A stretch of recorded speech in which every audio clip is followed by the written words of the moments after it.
Ya, shalom Bapak Ibu yang dikasihi Tuhan. Ya, pagi hari ini kita kembali belajar bahwa firman Tuhan itu tetap untuk selamanya. Ya. Kita akan baca di Mazmur 24 ayat 35. Langit dan bumi akan berlalu, tetapi perkataanku tidak akan berlalu. Inilah firman yang Tuhan sampaikan kepada kita bahwa next ya. Langit dan bumi akan berlalu. Kapan itu terjadi saudara? Yaitu ketika akhir zaman ya. Saat kiamat, langit dan bumi ini akan berlalu. Tetapi firman Tuhan, Tuhan katakan tidak akan berlalu. Karena firman Tuhan itu tetap untuk selama-lamanya. Kemudian di 1 Petrus 1 ayat 24 dikatakan, semua yang hidup adalah seperti rumput, dan segala kemuliaannya seperti bunga rumput menjadi kering dan bunga gugur. Kemudian kita lanjutkan di ayat 25. Tetapi firman Tuhan tetap untuk selama-lamanya. Inilah firman yang disampaikan Injil kepada kamu. Jadi artinya Bapak Ibu, bahwa semua yang ada di muka bumi ini satu saat akan berlalu. Termasuk kehidupan kita, satu saat akan berlalu. Tetapi Tuhan katakan bahwa firman Tuhan tetap untuk selama-lamanya. Artinya saudara, bahwa firman itu tidak pernah ketinggalan zaman. Mungkin dunia bisa berubah, mengalami kemajuan zaman, mungkin secara model baju dan sebagainya kita bisa katakan, oh itu sudah kuno, sudah out of date ya. Tetapi firman Tuhan tetap berlaku untuk selama-lamanya. Tidak pernah ketinggalan zaman. Firman Tuhan itu memiliki kekuatan.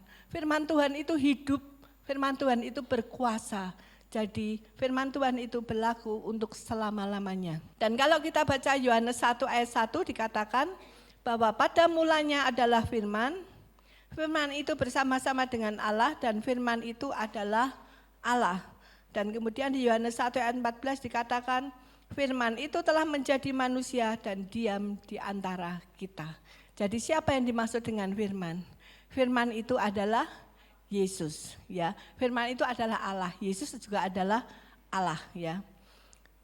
Dan di dalam Ibrani 13 ayat 8 dikatakan Yesus Kristus tetap sama, baik kemarin maupun hari ini dan sampai selama-lamanya. Jadi Yesus itu tetap sama, dan karena Yesus adalah firman, maka ini menyatakan dengan jelas bahwa firman itu juga tetap untuk selama-lamanya. Bapak Ibu yang dikasihi Tuhan, kita bersyukur karena firman Tuhan itu tetap tidak mengalami perubahan, tidak menyesuaikan arus zaman, tetapi dia tetap. Sehingga firman Tuhan itu bisa jadi pegangan di dalam kehidupan kita. Di tengah-tengah dunia yang penuh perubahan dan ketidakpastian, firman Tuhan bisa menjadi peta atau map kehidupan kita. Ya, kalau kita pergi ke suatu tempat, kita belum pernah ke sana, maka akan pakai Google Map. Ya. Demikian juga dengan kita, saat kita tidak harus menempuh jalan di dunia ini untuk mencapai kekekalan kerajaan Allah, Tuhan berikan map, yaitu firman Tuhan. Melalui firman Tuhan, kita dituntun untuk masuk di dalam kerajaan Allah. Oleh karena itu di Mazmur 119 ayat 105 dikatakan, firman itu pelita bagi kakiku dan terang bagi jalanku. Amin Bapak Ibu. Bahwa kita tidak perlu ragu lagi di dalam kehidupan. Karena firman itu menjadi pelita. Dan ketika Bapak Ibu mengikuti firman Tuhan, pastikan Bapak Ibu pasti sampai kepada Bapa di surga, yaitu kerajaan Allah yang kekal. Dan juga di muka bumi ini, ketika kita mengikuti firman Tuhan, kita tidak pernah salah Bapak Ibu. Karena ketika kita melakukan firman Tuhan, Tuhan ada bersama dengan kita. Amin. Tuhan yang akan membela kita, Tuhan yang akan berperang kita. Bagi kita, maksud saya, artinya jangan ragu-ragu lagi melakukan kebenaran firman Tuhan. Apapun tantangan dalam hidup kita, mungkin kita dikucilkan, mungkin kita dihina dan sebagainya. Tetapi ketika kita yakin bahwa kita sudah melakukan kebenaran firman Tuhan, jangan pernah takut. Amin Bapak Ibu, karena ada Tuhan bersama dengan kita. Ketika kita melakukan firman Tuhan, Tuhan ada bersama dengan kita. Yesus yang akan membela kita. Nah kemudian di 2 Korintus 1 ayat 20 dikatakan, sebab Kristus adalah ya bagi semua janji Allah. Itulah sebabnya oleh Dia kita mengatakan amin untuk memuliakan Allah. Ya. Artinya Yesus adalah ya bagi semua janji Allah. Melalui Yesus semua firman Tuhan akan digenapi. Jadi kalau Bapak Ibu hari ini memilih Yesus sebagai Tuhan dan Juru Selamat Bapak Ibu, itu tidak salah. Karena melalui Yesus, maka semua janji-janji Allah akan digenapi. Ya karena itu pegang firman Tuhan dan percaya bahwa cepat atau lambat janjinya pasti digenapi. Ya, seperti anak kecil ini, dia selalu mengiring Yesus, menjadikan firman Tuhan sebagai pelita dan dia mengikuti Yesus kemanapun Yesus pergi.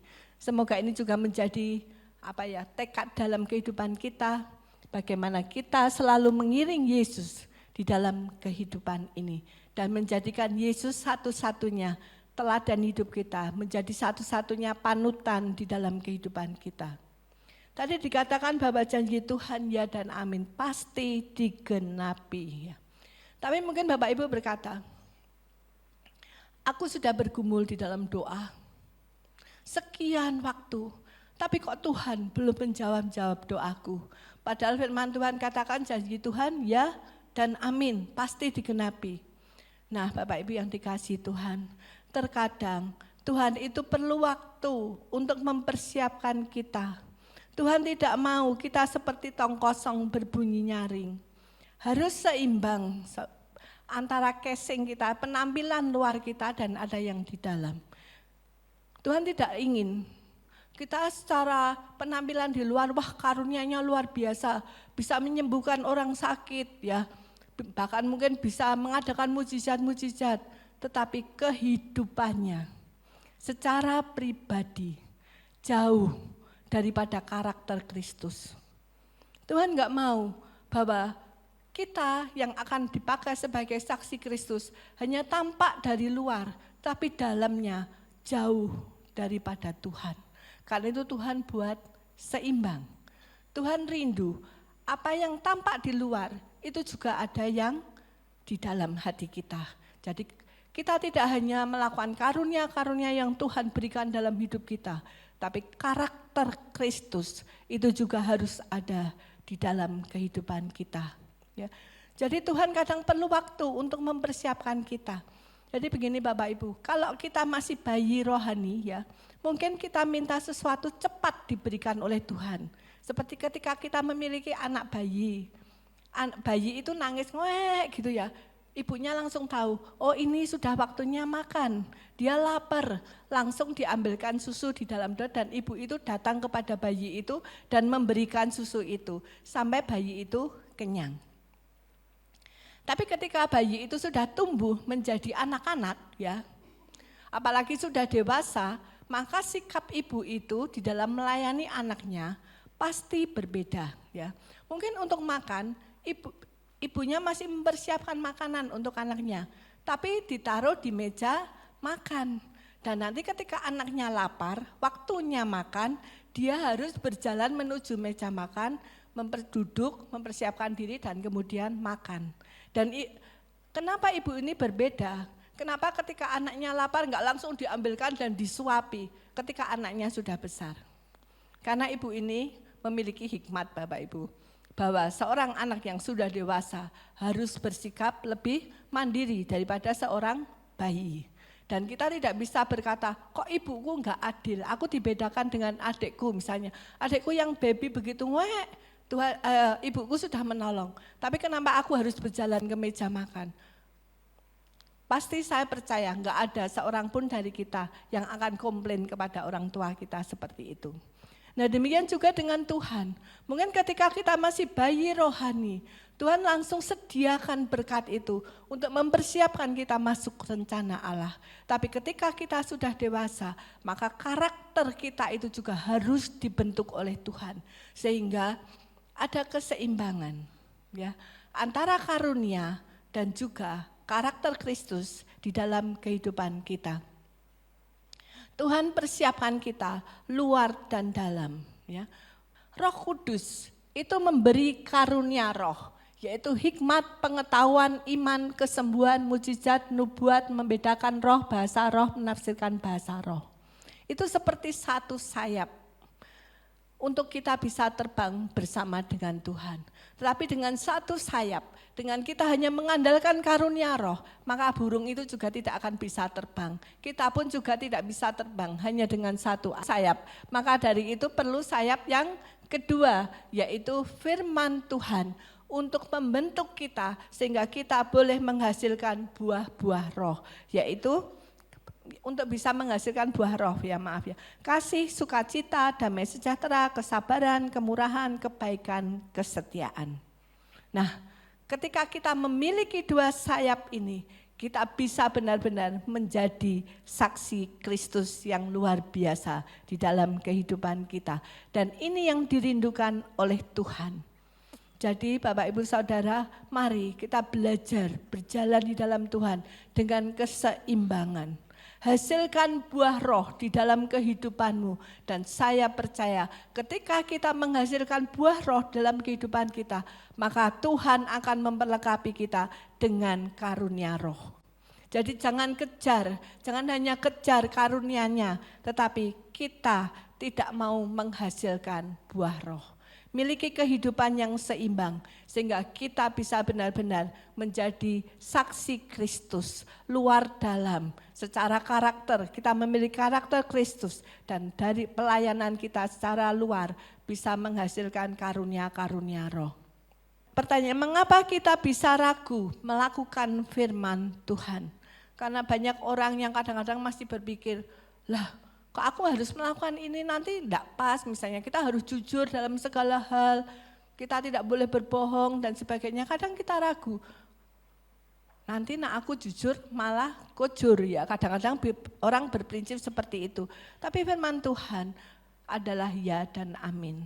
Lakukan apa yang Tuhan mau. Lakukan firman Tuhan 100%, jangan pernah ragu. Nah, apalagi janji Tuhan tadi dikatakan ya dan amin.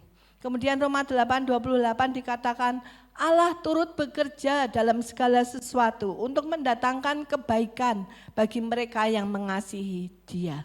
Artinya saudara, ketika kita melakukan firman Tuhan, kita tidak sendirian, tetapi bersama dengan Tuhan. Karena itu Tuhan katakan turut bekerja dalam segala sesuatu. Untuk apa saudara? Mendatangkan kebaikan bagi orang-orang yang mengasihi Dia. Kemudian di Pengkhotbah 3 ayat 11 dikatakan, Ia membuat segala sesuatu indah pada waktunya. Imani ketika hal ini, bahwa Tuhan akan membuat segala sesuatu indah pada waktunya.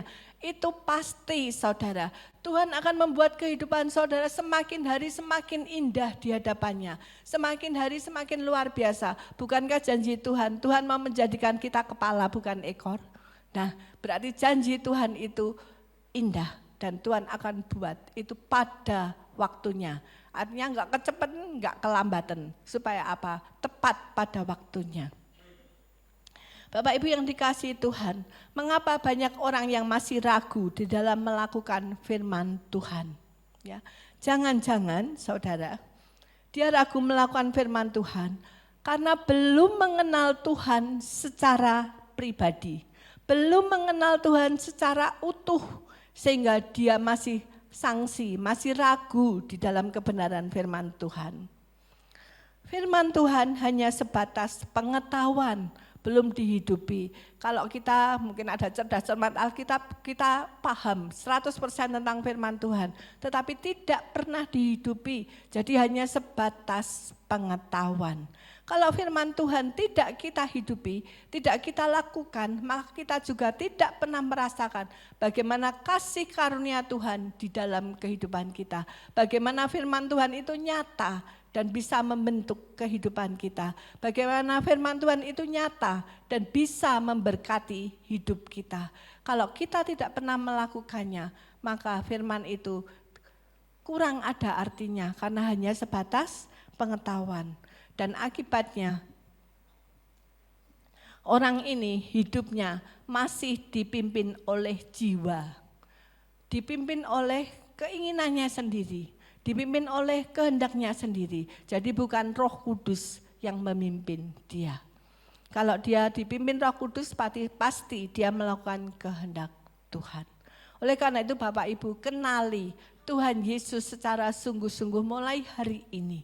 Kenali dia lebih lagi. Kalau saudara sudah mengenal Tuhan, masuk lebih dalam lagi di dalam pengenalan saudara kepada Tuhan. Sebab ada pepatah yang mengatakan tak kenal maka tak sayang. Ya. Saya akan berikan sebuah ilustrasi ya tentang Ariel, namanya Ariel Adi Devara ya. Ariel Devara ini adalah mahasiswa Indonesia, pelajar Indonesia yang waktu SMA itu nilainya biasa-biasa aja, pas-pasan kalau saya bilang. Antara sekitar nilainya 6 ataupun 7 ya. Tetapi luar biasanya dia bisa masuk S2 di Harvard University ya. Kok bisa? Bagaimana itu bisa terjadi ya? Ternyata dari kesaksian dia ketika dia diwawancara, dia berkata, dirinya dulu bukan tipe siswa yang menikmati proses belajar karena belum memahami alasan kenapa harus belajar ya. Karena dia tidak memahami kenapa harus belajar, maka dia belajar dengan seenaknya sendiri. Ya, sekolah hanya sebagai kewajiban, keharusan yang harus dia jalani. Kemudian dia tidak terlalu tertarik dengan dunia akademik dan kompetisi. Tetapi pandangannya berubah setelah menempuh pendidikan tinggi. Dia menemukan konteks dari pelajaran yang dipelajari sehingga memberikan dia motivasi di dalam belajar, di dalam studi. Bapak Ibu yang dikasihi Tuhan, mungkin kita bisa mengerti dan memahami. Ketika seorang anak belum memahami konteksnya, kenapa dia harus sekolah, kenapa dia harus belajar, maka dia akan dengan santainya belajar. Tetapi ketika dia memahami konteksnya, itu akan mendorong motivasi, memberikan motivasi kepada dia untuk belajar, memahami pengetahuan itu lebih dan lebih lagi. Nah demikian juga dengan kita Bapak Ibu yang dikasihi Tuhan. Seringkali kita kurang memahami siapa Tuhan, siapa Yesus di dalam kehidupan kita. Sudahkah kita tahu siapa Yesus dalam arti yang sebenarnya? Apa tujuan kita mengikut Yesus? Apakah kita 100% percaya dan menghidupi firman sebagai kebenaran dalam hidup kita? Sebab pengenalan yang benar akan merubah motivasi dan iman percaya kita kepada Tuhan. Hidup tidak lagi dipimpin oleh jiwa, tetapi oleh Roh Kudus yang membuat kita menjadi manusia Allah. Setuju Bapak Ibu? Kalau kita sudah kenal Yesus benar-benar, siapa Yesus, siapa Roh Kudus, maka kita akan 100% mengikuti pimpinan daripada Roh Kudus. Tanpa ragu, tanpa sanksi. Karena apa Bapak Ibu? Roh Kudus tidak akan pernah menyesatkan kita. Roh Kudus akan selalu membawa kita kepada kebenaran.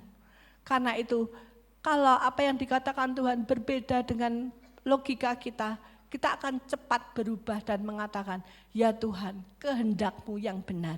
Kehendak-Mu yang akan aku lakukan, kehendak-Mu yang akan aku ikuti.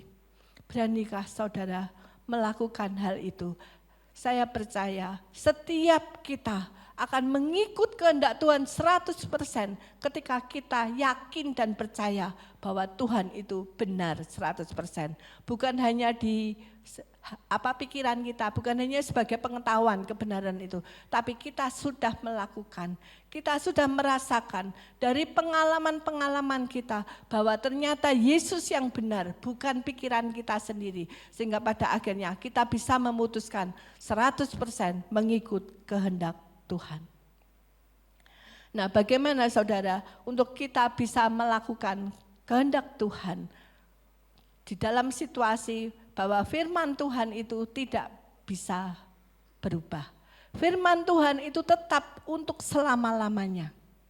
Nah, untuk kita bisa melakukan firman Tuhan, karena firman Tuhan itu tidak bisa ditawar, tapi tetap untuk selama-lamanya, maka kita yang harus siap berproses.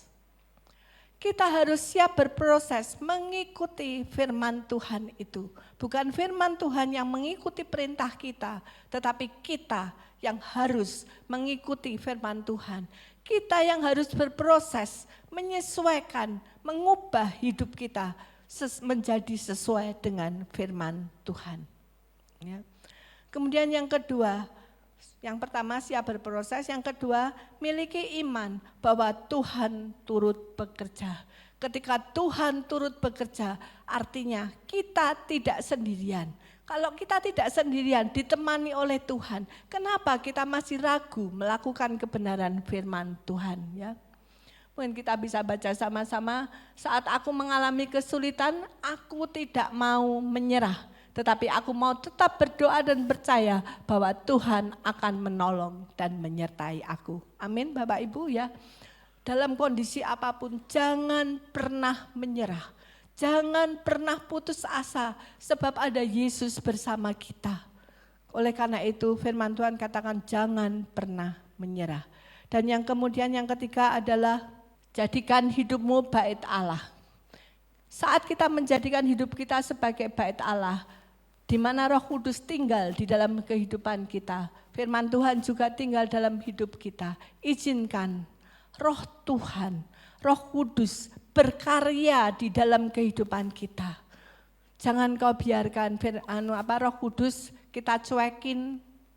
Roh Kudus tidak bisa berfungsi sekalipun dia menginfo kepada kita, memberitahukan kepada kita jalan kebenaran, tetapi kita cuek aja, kita enggak peduli saudara, sehingga akhirnya Roh Kudus tidak bisa bekerja di dalam kehidupan kita.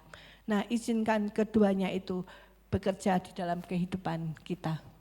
Nah, mari kita bahas satu persatu, yaitu siap berproses. Bagaimana caranya untuk kita siap berproses? Yang pertama, tetap terkoneksi dengan Tuhan. Dengar panggilannya. Apakah hari ini saudara merasa seperti sedang ada di dalam kubur? Sunyi, sepi, dan sendiri. Tidak ada solusi, tidak ada yang peduli dengan saudara. Saudara merasa dikucilkan, saudara merasa direndahkan. Tetapi ingatlah, tetaplah berharap kepada Tuhan. Ibrani 13 ayat 5b berkata, aku sekali-kali tidak akan membiarkan engkau, dan aku sekali-kali tidak akan meninggalkan engkau. Inilah bukti kesetiaan Tuhan, bahwa Tuhan tidak pernah membiarkan kita sendirian. Tuhan tidak pernah meninggalkan kita sendirian, tetapi Tuhan selalu ada bersama dengan kita. Tuhan selalu mendampingi kehidupan kita. Janganlah lari dari proses, tetapi kita tetap mau berproses, saudara. Nah, bangunlah imanmu bahwa kau tidak sendiri, tapi Yesus bersamamu dan turut bekerja dalam segala sesuatu untuk mendatangkan kebaikan. Tugas kita, saudara, saat kita ada di dalam kesesakan atau dalam keadaan apapun, mungkin sukacita dan sebagainya, tugas kita adalah tetap mengasihi Tuhan dan percaya. Jangan pernah berontak kepada Tuhan, kecewa, kepahitan dan lari meninggalkan Tuhan. Tetapi tinggal tetap di jalan Tuhan.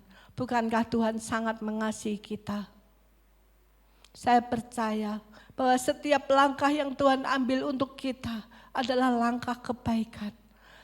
Itu adalah hanya sebuah proses untuk kita, supaya Tuhan bisa membawa kita masuk di dalam jalan kebenaran dan kehidupan. Itu adalah proses supaya Tuhan bisa membentuk karakter kita, memiliki karakter seperti Kristus. Melalui anugerahnya, Tuhan akan menggulingkan batu yang menutup pintu kubur apapun, yang menutupi pintu kubur kita saat ini. Apakah itu pintu kubur bisnismu, kesehatanmu, keluargamu, pelayananmu, atau apapun itu. Karena itu Bapak Ibu dengarkan panggilannya. Seperti saat Tuhan memanggil Lazarus, ada saatnya Tuhan berkata di Yohanes 11 ayat 43b, Lazarus keluarlah. Dan kemudian saat Lazarus keluar, dia hidup kembali. Ada saatnya Tuhan memanggil nama kita.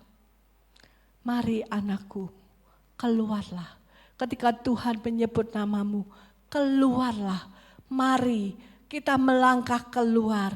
Karena saat itu Tuhan akan membuka pintu yang menutupi kubur bisnis kita. Tuhan akan membuka pintu yang menutupi pintu kesehatan kita. Tuhan yang akan membuka segala pintu yang menghalangi kita. Jangan Bapak Ibu, kita tetap tinggal.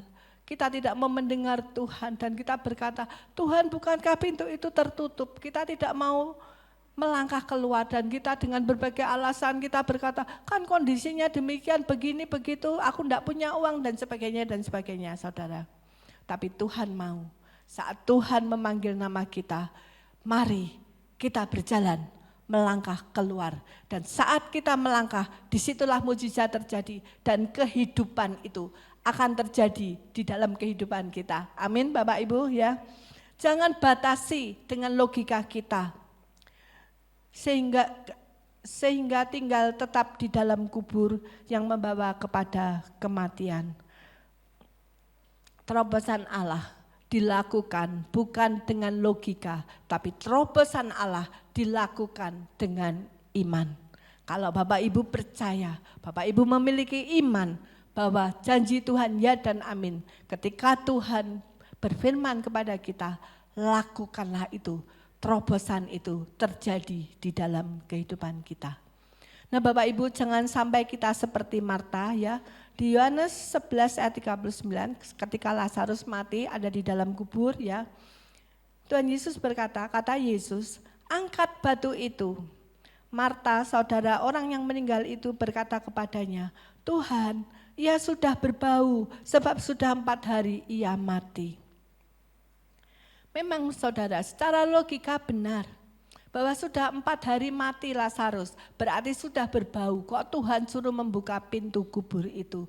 Karena Marta memakai logikanya, maka dia berkomentar seperti itu.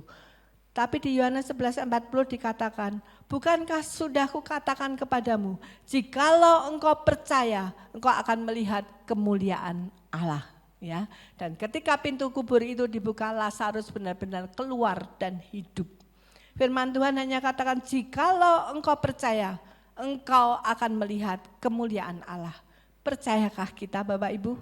Jika kita percaya, maka kemuliaan Allah akan dinyatakan di dalam setiap kehidupan kita.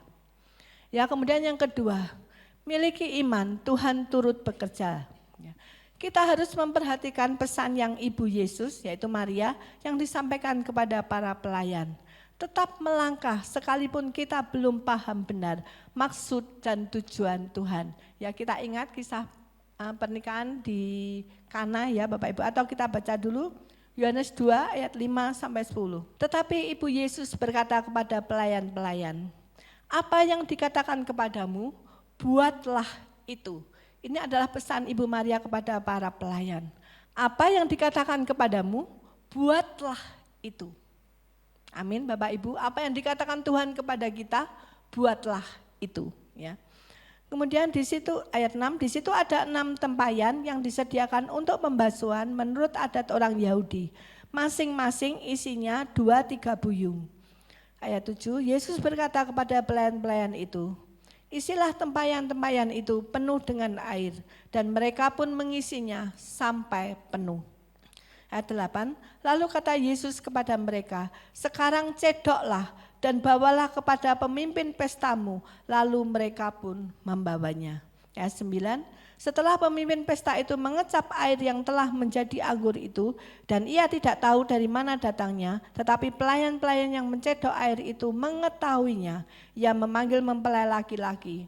Ayat 10, dan berkata kepadanya, setiap orang menghidangkan anggur yang baik dahulu dan sesudah orang puas minum, barulah yang kurang baik. Akan tetapi engkau menyimpan anggur yang baik sampai sekarang. Bapak Ibu yang dikasihi Tuhan, kita bisa membayangkan, kita flashback sebentar dengan kisah yang Tuhan tulis. Ya. Ketika Tuhan Yesus meminta para pelayan mengisi tempayan-tempayan itu dengan air, tempayan tempat membasuh kaki. Ya. Kemudian Tuhan meminta, cedoklah air itu dan bawa kepada pemimpin pesta. Saudara bisa membayangkan, waktu saya mempersiapkan firman ini, tiba-tiba di mata saya itu ada bayangan saudara. Ya kita full timer gitu ya, tiba-tiba Tuhan bicara dengan seseorang full timer bilang, penuhi semua bak-bak di kamar mandi. Mungkin karena perintah itu berulang-ulang, maka full timer ini akan melakukan dengan santai aja, keran dibuka langsung semua bak di kamar mandi, tempat air itu ya dipenuhi semua. Tapi ketika tiba-tiba Tuhan berbicara kepada full timer itu, cedok air itu dan bawa kepada Pak Honggo. Saya tuh membayangkan gitu, pasti orang bilang gini, ini air, masa suruh saya bawa ke Pak Honggo dan Pak Honggo untuk mencicipi air itu. Konyol sekali saudara rasanya. Mungkin kita berkata, jangan Tuhan, jangan saya, nanti saya bisa dipecat gitu ya. Mending yang lain saja Tuhan. Seringkali kita punya banyak alasan untuk melakukan itu saudara. Kita tidak taat, padahal kita tidak tahu di mana mujizat itu terjadi. Kapan mujizat itu terjadi saudara? Ketika pelayan itu melangkah, mencedok air itu dan membawa kepada pemimpin pesta. Dan saat itulah terjadi mujizat. Tapi seringkali kita berpikir, jangan saya, nanti kalau saya dikeluarkan terus keluarga saya makan apa. Kadang kita berpikir demikian kan Bapak Ibu. Nah, padahal mujizat terjadi saat kita melakukan kebenaran firman Tuhan itu. Kita adalah sama dengan pelayan-pelayan itu saudara. Persis sama seperti pelayan yang diminta Tuhan untuk mengisi air di dalam tempayan. Maukah saudara melakukan apa yang Tuhan mau? Supaya terjadi mujizat di dalam kehidupan kita. Jangan protes sama Tuhan, tapi mari kita berproses. Ya. Jangan di logika saudara, karena logika kita seringkali menjadi batu penutup mujizat Tuhan terjadi dalam kehidupan kita. Mujizat terjadi saat kita taat. Mari saudara, kita berproses. Kita sesuaikan logika kita dengan kehendak Tuhan. Logika kita harus dibuka terlebih dahulu. Sehingga kita meyakini kebenaran firman Tuhan bahwa itu akan terjadi. Dan saat logika kita sudah terbuka, pintu yang menutupi berkat itu sudah terbuka, maka terjadilah mujizat di dalam kehidupan kita. Yang ketiga, jadikan hidupmu bait Allah. Ya. Tadi sudah saya jelaskan bahwa kita menjadikan hidup kita sebagai bait Allah. Ya. Di mana Roh Kudus tinggal dan bekerja dalam kehidupan kita. Kita tahu bahwa Yesus adalah bait Allah yang hidup, di mana firman Tuhan yang dahsyat dan luar biasa penuh di dalam kehidupan Tuhan, karunia Tuhan yang luar biasa 100% tinggal di dalam kehidupan Kristus. Nah, bagaimana kita sebagai saksi-saksinya? Adakah kita juga mau menjadi seperti Kristus, ya? Kita dijadikan Tuhan rindu kita menjadi produk kerajaan surga, ya. Firman dan karunia berjalan seimbang. Sehingga kita bisa menjadi saksi Kristus yang benar. Di dalam Mazmur 68 ayat 35 dikatakan, Allah adalah dahsyat dari dalam tempat kudusnya. Allah Israel, Dia mengaruniakan kekuasaan dan kekuatan kepada umatnya. Terpujilah Tuhan. Saudara rindu Tuhan mengaruniakan kekuasaan dan kekuatan dalam hidup saudara? Jika saudara rindu, kita sambung dengan Mazmur 68 ayat 4. Buatlah jalan bagi Dia yang berkendaraan melintasi awan-awan. Namanya ialah Tuhan, berialah di hadapannya. Artinya saudara, jika saudara rindu menerima karunia kekuasaan dan kekuatan yang dari Tuhan, buatlah jalan bagi dia. Artinya sehingga Tuhan bisa bekerja di dalam kehidupan kita. Sebab kalau kita menutup jalan itu, maka Tuhan tidak bisa bekerja dalam hidup kita. Karena itu firman Tuhan katakan, buatlah jalan bagi dia. Karena segala sesuatu terjadi sesuai dengan iman kita. Jadilah kepadamu sesuai dengan imanmu. Artinya saat kita percaya, kita itu sudah membuka jalan bagi Kristus bekerja di dalam kehidupan kita. Siapkah saudara membuka jalan bagi Tuhan dalam hidup kita? Sehingga kita benar-benar bisa menjadi bait Allah, di mana Roh Kudus dan firman Tuhan tinggal di dalam hidup kita. Dan tidak hanya tinggal, tapi bekerja, turut bekerja di dalam kehidupan kita. Karena kita membuka jalan bagi Dia.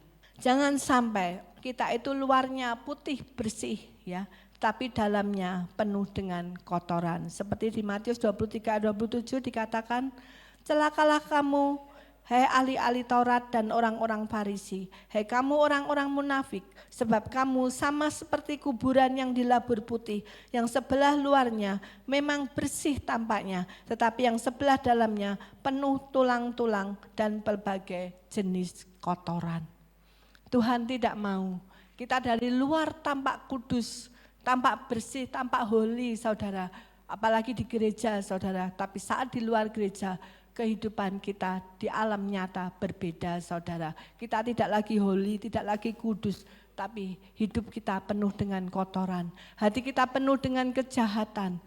Dan di sini Tuhan tidak bisa bekerja karena setiap firman yang Tuhan sampaikan kepada kita untuk kita lakukan. Misalnya, ampunilah saudaramu, tolonglah dia, berkati dia. Tapi selalu kita patahkan dengan karakter kita yang negatif. Kita berkata, enggak Tuhan, aku tidak mau mengampuni. Bukankah dia yang salah? Enggak Tuhan, aku enggak mau memberkati dia. Bukankah dia selalu curang dengan aku? Nah Bapak Ibu yang dikasihi Tuhan, ketika kita menolak firman Tuhan, berarti kita tidak membuka jalan bagi Tuhan. Tapi Tuhan rindu, buatlah jalan bagi dia. Kita dipanggil Tuhan untuk menjadi saksi Kristus. Saya akan jelaskan ya, kenapa saat kita jadi saksi Kristus, kita harus disiapkan Tuhan terlebih dahulu luar dan dalam. Karena seseorang tertarik dengan sebuah produk, termasuk tertarik dengan Yesus, itu yang dilihat adalah kemasannya dulu. Kalau seseorang mau membeli rumah saudara, pasti yang dilihat adalah bentuk bangunannya. Oh bangunannya indah, kemudian kamarnya sesuai dengan yang aku harapkan, jumlahnya ada tamannya dan sebagainya. Dan ketika orang itu tertarik dengan rumah itu yang kelihatan indah, dia akan membelinya. Tetapi saat dia sudah membeli dan menempati rumah itu dalam waktu 1 tahun, kemudian dindingnya udah mulai pecah-pecah ya, mulai bocor-bocor atapnya. Ternyata kemasannya, dalamnya tidak baik saudara, fondasinya kurang baik. Bukan dari bahan-bahan bangunan yang bagus, tetapi yang sak-sae saudara misalnya. Nah akhirnya orang itu akan kecewa. Nah demikian juga kita di dalam menjadi saksi Tuhan. Ketika kita menginjili seseorang, mungkin seseorang itu akan tertarik, oh luar biasa, begini begitu ya. Tetapi kalau di dalamnya hati kita tidak memiliki karakter Kristus, maka orang itu akan kecewa. Pelayan Tuhan, apalagi hamba Tuhan, kok ternyata seperti ini, sikapnya seperti itu. Sampai orang itu akan kecewa sampai berkata, enggak usah Tuhan-Tuhanan. Nah Bapak Ibu yang dikasihi Tuhan, berapa banyak dari orang-orang Kristen yang kecewa dengan hamba Tuhan. Mereka melihat, pertamanya mengagumi, wah hamba Tuhan ini benar-benar dahsyat dan luar biasa ya. Tapi setelah mengenal lebih dalam, dia kecewa karena karakternya tidak seperti karakter Kristus. Dan akhirnya dia mundur dari gereja dan dia berkata, udah gak usah Tuhan-Tuhanan. Sebenarnya lucu juga ya saudara ya, bukankah yang tidak betul itu adalah hamba Tuhan, hambanya Tuhan. Kenapa yang dimarahi jadinya Tuhan? Dia berkata tidak Tuhan-Tuhanan. Tuhan tidak mau kita mengecewakan orang. Kita bukan produk kerajaan surga, tetapi kita asal-asalan. Tuhan mau saudara kita menjadi segambar dan serupa dengan Kristus. Memang Bapak Ibu, kita segambar dan serupa dengan Kristus pada bagian di mana kita ditempatkan. Kalau kita ditempatkan menjadi tangan, jadilah tangan Kristus. Kalau kita ditempatkan sebagai mulut, jadilah mulut Kristus. Kalau kita ditempatkan sebagai mata, jadilah mata Kristus. Sehingga kalau masing-masing tangan, kaki, mulut, mata dan sebagainya semua sama seperti Kristus, maka gereja ini menjadi utuh, satu bangunan, yaitu seperti Kristus. Karena tidak ada seorang pun yang sama seperti Kristus memiliki semua karunia, ya memiliki semua karunia ya. Oleh karena itu mari kita sebagai saksi-saksi Kristus di mana Tuhan bersatukan kita di gereja ini, kita masing-masing menjadi seperti Kristus sehingga menjadi satu bangunan yang utuh, yaitu menjadi seperti Kristus. Nah, kesimpulan daripada firman Tuhan tetap untuk selama-lamanya. Pertama, mari kita siap berproses. Miliki iman Tuhan turut bekerja, kemudian jadikan hidupmu sebagai bait Allah.